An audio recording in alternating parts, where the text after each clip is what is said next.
ஏக்கமும் தாக்கமும் உன்னுடன் இருப்பது.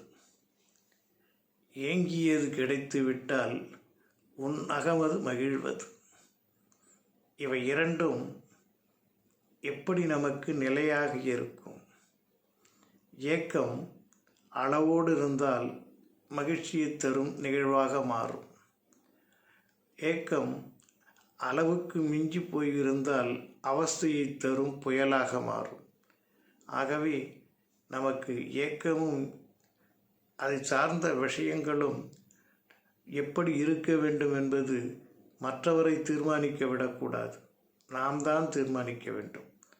அப்படி நாம் தீர்மானிக்கின்ற பொழுது எது நல்லது எது கெட்டது என்பது நமது முன்னோர்கள் காட்டிய வழியின் அடிப்படையிலே சென்றால் வாழ்க்கையில் சந்தோஷம் நிலைத்து நிற்கும்.